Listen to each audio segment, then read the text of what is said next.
ప్రభునందు ప్రియులారా, ఈ భయంకరమైనటువంటి దుష్టుని యందు శరీరాశ, నేత్రాశ, జీవపుడంబము కలిగి ఉన్నటువంటి ఈ మాయా ప్రపంచములో నీవు దేవుని కొరకు జీవించాలంటే, క్రీస్తు వలె నువ్వు బ్రతకాలంటే, ఒక యోసేపు వలె నువ్వు బ్రతకాలంటే, నీ చుట్టూ ఉన్న సమాజానికి నువ్వు ఒక వెలుగు వలె, ఒక జ్యోతి వలె ప్రకాశించాలంటే నువ్వు కలిగి ఉండవలసిన 4 ప్రాముఖ్యమైన విషయాలు నేను ముగించేస్తాను.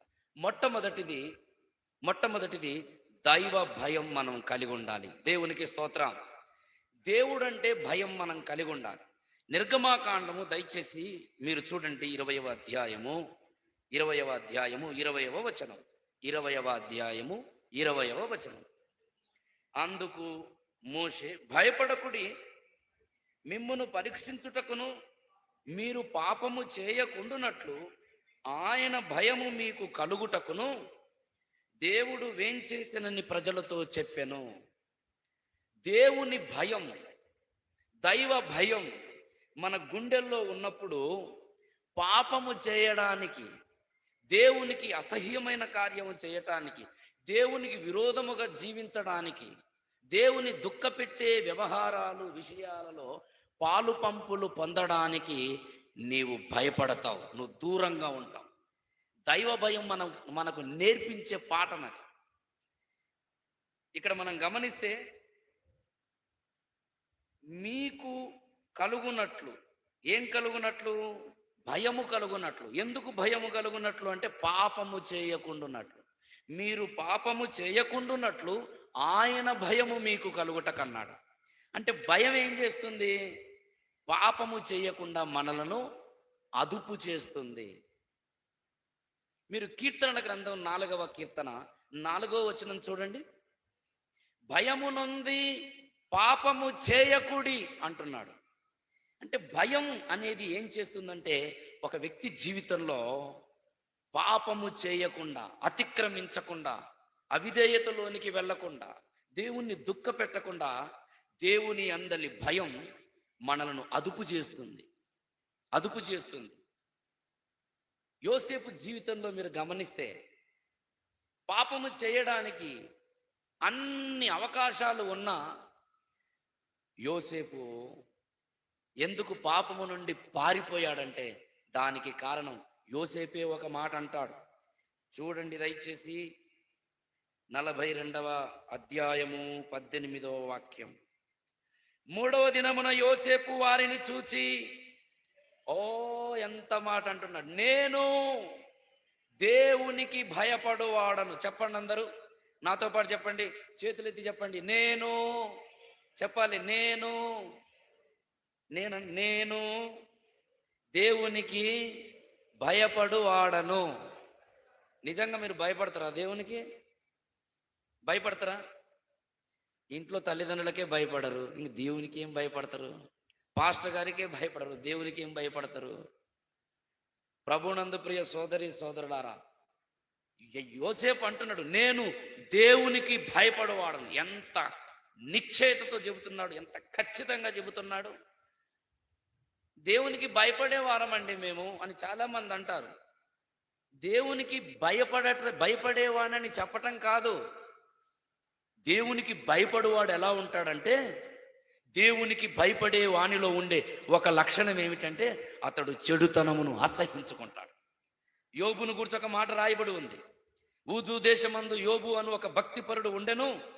అతడు యథార్థవంతుడును నీతిమంతుడును, దేవుని అందలి భయభక్తులు కలిగి ఉండగలిగితే చెడుతనమును అసహించుకుంటాం.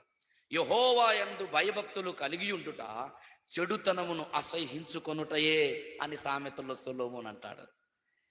నీవు దేవునికి భయపడువాడవైతే, నీ చుట్టూ చెడుతనం చేసేవాళ్ళు ఎంతమంది ఉన్నా నీవు ఆ చెడుతనమును ఏం చేస్తావంటే అసహించుకుంటావు. మనం అసహించుకునే అనేక విషయాలలో చెడుతనం అనేది ఒకటి, చెడు ప్రవర్తన అనేది ఒకటి. యోసేపు జీవితంలో మనం అదే చూసాం. చెడుతనమును యోసేపు అసహించుకున్నాడు. అందుకే దేవుడు యోసేపును ఆశీర్వదించాడు. అందుకే ఒక యవనస్తుడిని దేవుడు 30 సంవత్సరాలలోనే ఒక దేశానికే ప్రైమ్ మినిస్టర్గా చేశాడు. 30 సంవత్సరాల యవనస్తుడు ఒక దేశం మీద ప్రధానమంత్రిగా మారటం అంటే సామాన్యమైన విషయమా? దేవుడు ప్రతి చర్యను చూస్తున్నాడు. నీ నడక, నీ పడక, నీ మాట, నీ వ్యవహారం, నువ్వు పడుకోవటం, నువ్వు లేవటం, నువ్వు నడవటం, నువ్వు కూర్చోవటం అన్నీ దేవుడు చూస్తున్నాడు. అందుకే దావీదు అంటాడు 139వ కీర్తన, దయచేసి చూడండి 139వ కీర్తన దావీదు ఏమంటాడు? 14వ వాక్యం, 139వ కీర్తన 14వ వాక్యం చూడండి. నీవు నన్ను కలుగజేసిన విధము చూడగా భయమును ఆశ్చర్యమును కలుగుతున్నది. నా గుండెల్లో భయం వచ్చేస్తుందయ్యా. ఎందుకు? అన్ని విషయాలను గమనిస్తున్నావు. అసలు నిన్ను గూర్చి ఆలోచిస్తుంటేనే నాకు భయం వచ్చేస్తుంది. ఎంత భయం? మొదటి వచనం నుంచి మీరు చదవండి. యెహోవా, నీవు నన్ను పరిశోధించి నేను కూర్చుండుట, నేను లేచుట నీకు తెలియను. నాకు తలంపు పుట్టక మునిపే నీవు నా మనస్సు గ్రహించుచున్నావు. నా పడకను, నా నడకను నీవు పరిశీలన చేయుచున్నావు. నా చర్యలన్నిటిని నీవు బాగుగా. దావీదు వాటన్నిటిని తలంచుకుంటున్నప్పుడు దావీదు మనస్సులో భయం జొరబడిపోయింది. నాకు భయము, ఆశ్చర్యం పుట్టుచున్నది. ఆశ్చర్యం అంటే నువ్వు చేసే కార్యాలను బట్టి, భయం అంటే నువ్వు అన్నిటిని పరిశీలిస్తున్నావు. యోసేపు జీవితంలో జయానికి కారణం అదే. మీకు ఒక రహస్యం చెబుతా. మీరు జయ జీవితం కలిగి లోకంలో జీవించాలంటే, లోకమును జయించే విశ్వాస వీరులుగా మీరు ఉండాలంటే దైవ భయం నీ గుండెల్లో కలిగి ఉండు. మందిరములో ఉన్నప్పుడు కాదు భయం, మందిరమునకు వెలుపట దైవ భయం కలిగి జీవించు. నీ స్నేహితుల మధ్యలో, నువ్వు ఒంటరిగా ఉన్నప్పుడు, నిన్నెవరు చూడనప్పుడు, నీవు ఏ తప్పు చేయడానికైనా నీ చుట్టూ అవకాశం ఉన్నప్పుడు, దేవుని మార్గాలను అనుసరించుటలో నీకు పరీక్షలు ఎదురైనప్పుడు, దేవుడు నన్ను చూస్తున్నాడు అన్న భయం నీ గుండెల్లో ఉంటే పాపము నుండి యోసేపు వలె నువ్వేం చేస్తావు? పారిపోతావు. దేవునికి స్తోత్రం. భయమును విడిచిపెడితే మనం ఎంతటి నీచ కార్యమైనా చేస్తాం. ప్రసంగి గ్రంథం 8:11 దయచేసి చూడండి. ప్రసంగి గ్రంథం 8:11 చదవండి దయచేసి. దుష్క్రియలకు తగిన శిక్ష శీఘ్రముగా కలుగకపోవుట చూచి మనుషులు ఏమి విడిచి? భయము విడిచి, భయము విడిచి హృదయపూర్వకముగా పాపం చేస్తున్నారు, దుష్క్రియలు చేస్తున్నారు. భయమును విడిచిపెడితే ఎంతటి దుష్క్రియనైనా చేయడానికి మనం సిద్ధపడతాం. కాబట్టి భక్తి జీవితంలో నువ్వు నేర్చుకోవాల్సింది ఏమిటంటే భయమును విడిచిపెట్టకు. భయమును విడిచిపెట్టకు. నువ్వు దేన్నైనా విడిచిపెట్టు, దైవ భయమును విడిచిపెట్టొద్దు.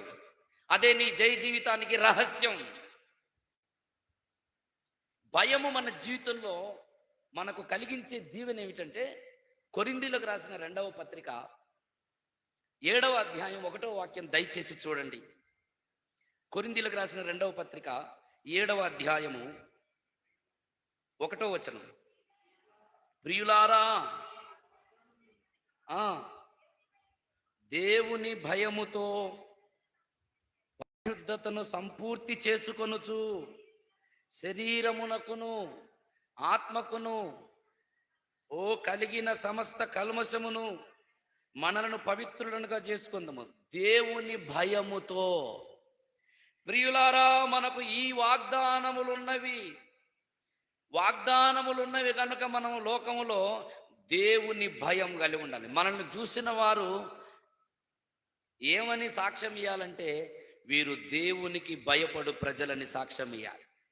వీరు దేవుని ప్రజలు అని సాక్ష్యం ఇవ్వాలి. దేవుని భయం మన గుండెల్లో ఉన్నప్పుడు దాని ద్వారా కలిగే దీవెన ఏమిటంటే, పరిశుద్ధతను సంపూర్తి చేసుకునే ఒక గొప్ప కృప మనకు అనుగ్రహించబడుతుంది. పరిశుద్ధత విషయంలో దైవ భయం ఏం చేస్తుందంటే, అంతకంతకు నువ్వు పరిశుద్ధతను సంపూర్తి చేసుకునే కృప దైవ భయం నీకు అనుగ్రహిస్తుంది. దైవ భయం లేనోడు విచ్చలవిడిగా బ్రతుకుతాడు. దైవ భయం లేనోడు తల్లిదండ్రులకు లోబడ్డు, దైవ భయం లేనోడు భార్యను ప్రేమించడు, దైవ భయం లేనోడు దేవుని వాక్యానికి లోబడడు, దైవ భయం లేనోడు దేవుడు చూస్తున్నాడన్న భయం లేనోడు ఏ మాట అనడానికైనా ఏ పని చేయడానికైనా ఎలాగూ బ్రతకడానికైనా తన జీవితాన్ని అర్పించుకుంటాడు. కానీ దైవ భయం కలిగిన వాడు అన్ని విషయాల్లో జాగ్రత్త కలిగి ఉంటాడు.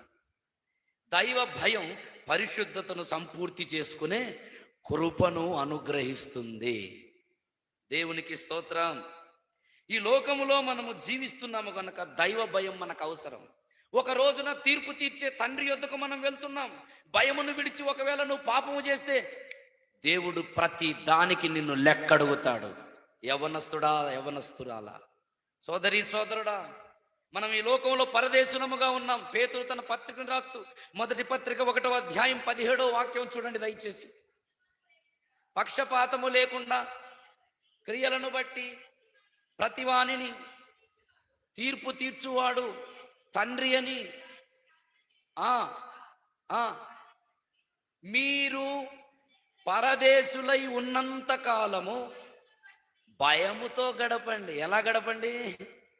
మీరు గడిపే జీవితం భయముతో గడపండి. ఎందుకు భయముతో గడపండి? నన్ను లెక్కడిగే తండ్రి ఒక ఆయన ఉన్నాడు. ఆయన లెక్కడిగేటప్పుడు పక్షపాతము చూపించడు.